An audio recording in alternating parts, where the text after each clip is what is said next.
محترم ناظرین اور ناظرات، ہمارے اسلامی ملی دینی بھائی اور بہنوں، آج کے اسٹریم میں ہم انشاءاللہ اسی سلسلے کو مزید دراز کریں گے جو اللہ تبارک و تعالیٰ کے کلام مبارک قرآن کریم سے متعلق ہے، اور اس کی صورتوں کے تعلق سے کچھ فضائل اور کچھ مقاصد، کچھ اہداف، کچھ دروس، کچھ اسباب آپ لوگوں کے سامنے رکھے جاتے ہیں، اور مقصد یہ ہوتا ہے کہ ان سے ہم سبق حاصل کریں، اپنی زندگی میں انہیں اپنائیں، اور جن چیزوں سے ہمیں ڈرایا جاتا ہے ان چیزوں سے اپنے آپ کو دور رکھیں۔ آج کے اسٹریم میں انشاءاللہ ہم سورۃ النجم سے متعلق بات آپ کے سامنے رکھیں گے۔ سورۃ النجم یہ قرآن کریم کی ان صورتوں میں سے ہے جس میں توحید کو بڑے اچھے انداز میں بیان کیا گیا ہے، اور یہ سورت ان قدیم صورتوں میں سے ہے جو مکہ مکرمہ میں نازل ہوئی۔ اس سورہ کا نام سورۃ النجم ہے، اور نجم عربی زبان میں کہتے ہیں ستارے کو، تارا اور ستارہ، اس سے نجم سے تعبیر کیا جاتا ہے، اور اس کا یہی نام مختلف احادیث میں آئی ہوئی ہے، اور مصاحف کے اندر بھی اسی نام سے جانا جاتا ہے، اور بعض مصاحف کے اندر یا بعض روایتوں کے اعتبار سے اسے سورۃ والنجم بھی کہا جاتا ہے، جیسا کہ اس سورہ کی پہلی آیت کریمہ والنجم ہے۔ اس کا نام کے تعلق سے حضرت ابن عباس رضی اللہ تعالیٰ عنہ کی حدیث ہے کہ نبی اکرم صلی اللہ علیہ وسلم نے نجم میں سجدہ کیا، ان نبی صلی اللہ علیہ وسلم سجد بالنجم وسجد معه المسلمون والمشركون والجن والانس، کہ اللہ کے رسول صلی اللہ علیہ وسلم نے نجم کی تلاوت کی تو نجم کے اندر آپ نے سورۃ النجم میں آپ نے سجدہ کیا، اور آپ کے ساتھ سارے مسلمانوں نے، سارے مشرکین نے، اور سارے جن اور انسان نے سجدہ کیا۔ اس کے اندر بہت بڑی بات کہی گئی ہے، اور وہ یہ کہ اس سجدے کے ساتھ ساتھ اللہ کے رسول صلی اللہ علیہ وسلم نے سجدہ کیا، اس میں سارے مسلمانوں نے سجدہ کیا، سارے مشرکین نے سجدہ کیا، اور سارے انسانوں اور جنوں نے سجدہ کیا۔ اس حدیث کو حضرت عمر رضی اللہ تعالیٰ عنہ سے امام بخاری رحمہ اللہ نے نقل کیا ہے،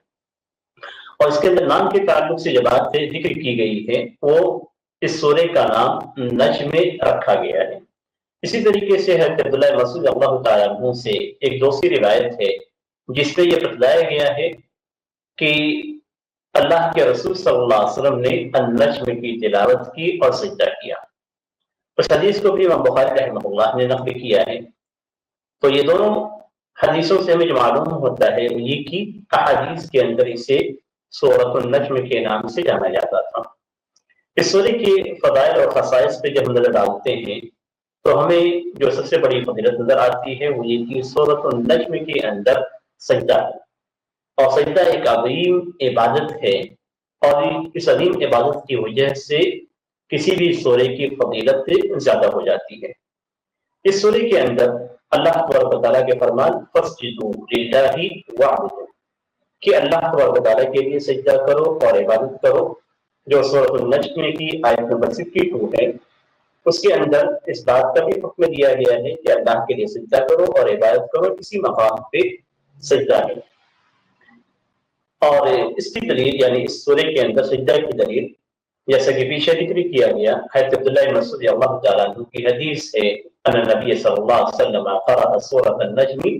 فسجد فيها وما بقي احد من القوم الا سجد، کہ اللہ کے رسول صلی اللہ علیہ وسلم نے سورۃ النجم کی تلاوت کی اور آپ نے سجدہ کیا، اور وہاں پہ موجود افراد میں، قوم میں کوئی بھی باقی نہیں تھا، سارے افراد نے سجدہ کیا۔ اور یہ پہلی سورہ ہے سورۃ النجم، یہ پہلی سورہ ہے جس کے اندر سجدہ نازل ہوا،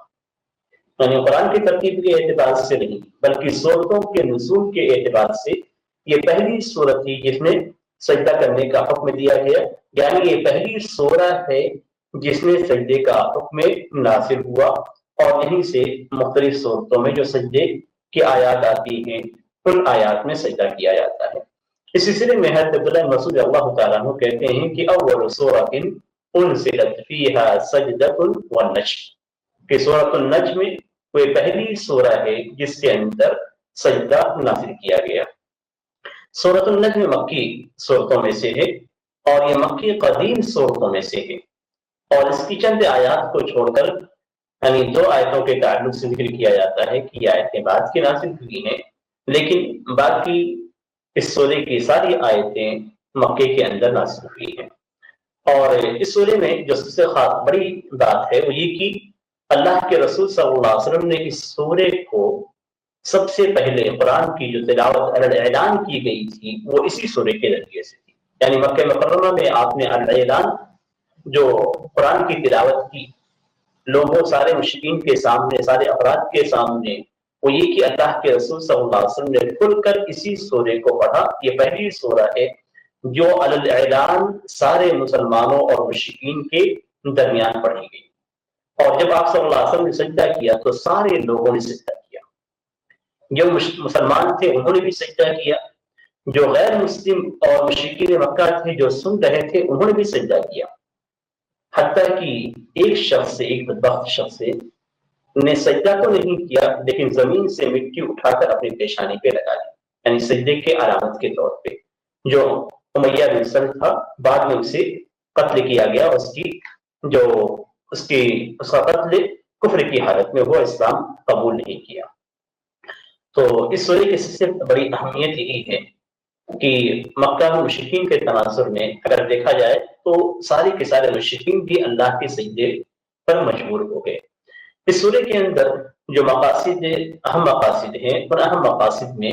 اللہ تبارک و تعالیٰ کی وحدانیت کی دلیلوں کو ذکر کرنا،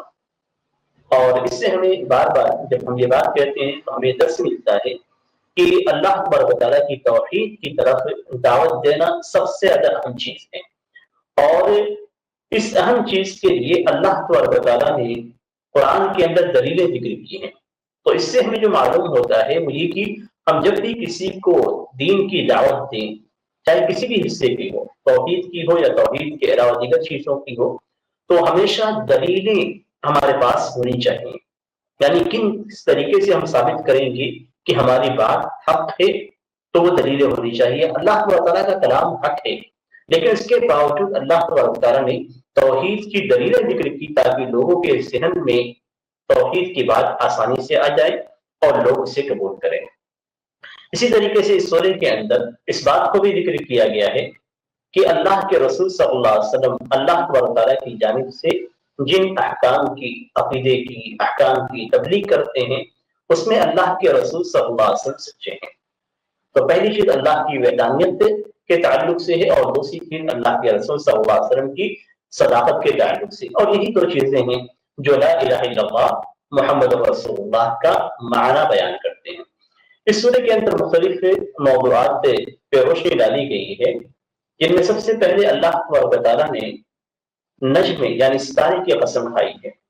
اور اس قسم کے ذریعے سے وہ قسم کھائی گئی ہے اللہ کے رسول صلی اللہ علیہ وسلم کی صداقت کے لیے، کہ اللہ کے رسول صلی اللہ علیہ وسلم اپنے رب کی جانب سے جو باتیں لوگوں تک پہنچاتے ہیں، جو تبلیغ کرتے ہیں، یہ تبلیغ صحیح ہے اور سچ ہے، اللہ کے رسول صلی اللہ علیہ وسلم سچے ہیں، اور اس بات پہ اللہ تبارک و تعالیٰ نے قسم کھائی ہے۔ اسی طریقے سے اس سورے کے اندر جبریل علیہ السلام کے اوصاف کو بیان کیا گیا، یعنی وحی کے امین جبریل علیہ السلام کی ان صفات کو ذکر کیا گیا ہے جن صفات سے معلوم ہوتا ہے کہ حضرت جبریل علیہ السلام کے اندر قوت بھی تھی اور شدت بھی تھی، یعنی شدت سے مراد یہ کہ ان کی جو خلقت تھی وہ بہت ہی شدید ہے، اور ان کی جو بناوٹ تھی، جو اللہ تعالیٰ نے بنایا ہے، جس طریقے سے ان کو پیدا کیا، اس کے اندر قوت اور پختگی رکھی ہے۔ اور اس بات کو بھی ذکر کیا گیا کہ اللہ کے رسول صلی اللہ علیہ وسلم نے حضرت جبریل کو اپنی اس کیفیت میں، جس کیفیت پہ اللہ تعالیٰ نے انہیں پیدا کیا، اس کیفیت میں اللہ کے نبی صلی اللہ علیہ وسلم نے دیکھا ہے، یعنی اللہ کے رسول صلی اللہ علیہ وسلم نے حضرت جبریل امین کا مشاہدہ اسی حالت میں، اسی کیفیت میں کیا جس کیفیت میں اللہ تعالیٰ نے انہیں پیدا کیا ہے۔ حالانکہ دوسری روایات میں آپ دیکھیں گے تو یہ معلوم ہوتا ہے کہ حضرت جبریل علیہ السلام کبھی کبھی انسانوں کا روپ دھارتے تھے اور کبھی کبھی انسانوں کے شکل میں اللہ کے رسول صلی اللہ علیہ وسلم کے پاس آتے تھے، بعض صحابہ کرام کی شکل اختیار کرتے تھے، اور کبھی کبھی ایسا ہوتا تھا کہ آپ کی آواز سنائی دیتی تھی لیکن آپ کا وجود نظر نہیں آتا تھا۔ لیکن اللہ کے رسول صلی اللہ علیہ وسلم نے حضرت جبریل علیہ السلام کے حقیقی وجود کو دیکھا جس صورت میں اللہ تبارک و تعالیٰ نے انہیں پیدا کیا تھا۔ اس سورے کے اندر اس چیز کو بھی بیان کیا گیا۔ اس سورے کے اندر مشرکین کے معبودان باطل کے تعلق سے ہی بات کی گئی اور یہ بتایا گیا تھا کہ یہ چیزیں یہ صرف نام ہے، ان ہی الا اسماء سمیتموها انتم وآباؤکم، یہ صرف نام ہے جو آپ نے نام رکھ دیے ہیں، ان کی کوئی نہ کوئی دلیل ہے، یہ صرف وہمی چیزیں ہیں، ان کی کوئی حقیقت نہیں ہے۔ اور حقیقت تو یہ ہے کہ ساری عبادتیں صرف اللہ تبارک تعالیٰ کے لیے ہیں۔ اس سورے کے اندر مشرکین کو ڈانٹا گیا ہے کہ انہوں نے اللہ تبارک تعالیٰ کے لیے کچھ فرشتوں کو انہوں نے عورت کے طور پہ، مؤنث کے طور پہ پیش کیا ہے اور یہ کہتے ہیں کہ یہ اللہ تبارک تعالیٰ کی بیٹیاں ہیں۔ تو اس سے سورے کے اندر اس تعلق سے بات کی گئی اور مشرکین کو ڈانٹا گیا ہے، جس سے ہمیں یہ درس ملتا ہے کہ ہم کوئی بھی بات کسی بھی مخلوق کے تعلق سے، چاہے وہ فرشتے کیوں نہ ہو، چاہے وہ انبیاء کرام کیوں نہ ہو، اور چاہے وہ ہمارے نبی صلی اللہ علیہ وسلم کیوں نہ ہو، کوئی بھی چیز بغیر دلیل کے ہم بات نہیں کریں گے، نہ ہی اللہ سے ان کا جو تعلق ہے اس تعلق میں کوئی غلو کریں گے اور کسی ایسے مقام تک ان کو پہنچائیں گے کہ جو مقام ان کا نہیں ہے۔ اور حقیقت تو یہ ہے کہ جب ہم کسی بھی مخلوق کے تعلق سے غلو کرتے ہیں اور ان کے مقام کو اونچا کرنے کی کوشش کرتے ہیں تو وہاں پہ ہم اللہ تبارک تعالیٰ کی شان میں گستاخی کرتے ہیں اور اس ذات کی شان میں گستاخی کرتے ہیں۔ یہاں پہ جیسے مثال کے طور پہ فرشتوں کو یہ کہا گیا کہ اللہ کی بیٹیاں ہیں، یعنی اللہ سے قریب کرنے کی کوشش کی گئی اور اللہ کی بیٹیاں قرار دی گئی، یعنی بہت قریبی رشتہ جوڑا گیا اللہ تعالیٰ سے، لیکن یہ رشتہ اللہ تعالیٰ کی شان میں گستاخی ہے۔ اور یہ رشتہ ان ملائکہ اور بعض جو مخلوق ہے اس کے تعلق سے بھی گستاخی ہے۔ تو ایسے ہی ہم جب اللہ کے رسول صلی اللہ علیہ وسلم کے تعلق سے وہ باتیں کہتے ہیں جن کا ذکر نہ قرآن کے اندر ہے نہ حدیث کے اندر ہے، اور ہم یہ سمجھتے ہیں کہ ہم بہت زیادہ محبت کر رہے ہیں اللہ کے رسول سے اور یہ سب چیزیں محبت کی ہیں، تو ہماری محبت بھی غلط ہے، ہمارا دعویٰ بھی غلط ہے اور ہمارا غلو کرنا یہ حقیقت میں ان کے شان کا گستاخی ہے۔ اسی طریقے سے اس سورے کے اندر اس بات کا بھی حکم دیا گیا ہے کہ اللہ کے رسول صلی اللہ علیہ وسلم کو حکم دیا گیا ہے کہ جو لوگ اللہ تعالیٰ کے ذکر سے منہ موڑتے ہیں آپ بھی ان سے اعراض کریں اور الگ ہو جائیں۔ اور اس میں ہمارے لیے درس ہے اور یہ کہ جو شریعت سے منہ موڑتا ہے، شریعت کی باتوں سے کسی کو قبول نہیں کرتا، ان کے ساتھ دوستانہ تعلقات قائم نہیں کیے جائیں گے، ان کے ساتھ دلی محبتیں نہیں رکھی جائیں گی، بلکہ ان کے ساتھ وہی معاملہ کیا جائے گا جو قرآن کریم میں مشرکین مکہ کے ساتھ اور حق کی دعوت کو قبول نہ کرنے والے کے ساتھ اللہ کے رسول صلی اللہ علیہ وسلم کو حکم دیا گیا تھا۔ اس سورے کے اندر اس بات سے تعجب کا اظہار کیا گیا ہے کہ کس طریقے سے مشرکین قرآن کو سننے کے وقت اس کا مذاق اڑاتے تھے اور وہ لوگ اس کی نصیحتوں سے غفلت رکھتے ہیں۔ اس میں ہمارے لیے جو درس ہے وہ درس نہایت اہم ہے، اور یہ کہ قرآن کریم یہ اللہ تعالیٰ کی طرف سے وحی ہے جسے جبریل علیہ السلام اللہ کے رسول صلی اللہ علیہ وسلم کے پاس لاتے تھے، یہ کلام الہی ہے۔ اور ایک دوسری شکل بھی ہے جو اللہ کی طرف سے وحی ہوتی تھی حضرت جبریل علیہ السلام کے ذریعے سے، اور اسے بھی اللہ کے رسول صلی اللہ علیہ وسلم تک پہنچایا جاتا تھا اور اللہ کے رسول صلی اللہ علیہ وسلم اسے عوام میں پہنچاتے تھے اور وہ سنت کی شکل میں ہے۔ تو یہاں پہ جو ہمیں درس ملتا ہے وہ یہ کہ کسی بھی وحی کی کسی بھی شکل کا مذاق اڑانا، چاہے وہ قرآن کی صورت میں ہو یا حدیث کی صورت میں، آج مسلمانوں میں یہ چیز بہت عام ہو گئی ہے کہ حدیثوں کو بے حیثیت سمجھتے ہیں، بلکہ کچھ لوگوں کے کچھ افراد کے سامنے اگر آپ حدیث کو پیش کریں گے تو وہ اس کا مذاق اڑاتے ہیں، ارے یہ حدیث ہمارے عقل میں نہیں آتی، حدیث میں کیسے ایسے کر سکتے ہیں، اللہ کے رسول صلی اللہ علیہ وسلم ایسے نہیں کر سکتے، اب میں مانتا ہی نہیں کہ حدیث سے، تو اس طرح کی باتیں مسلمانوں میں عام ہو رہی ہیں اور ہر حدیث کو اپنی عقل پہ پرکھنے کی کوشش کی جاتی ہے، بلکہ بعض حدیثوں کا تو مذاق بھی اڑایا جاتا ہے. جیسے مثال کے طور پہ مکھی اگر کسی برتن میں گر جاتی ہے تو اسے ڈبو کر کے اس کے بعد پھینکا جاتا ہے اور اس کے بعد اس چیز کو استعمال کر سکتے ہیں. تو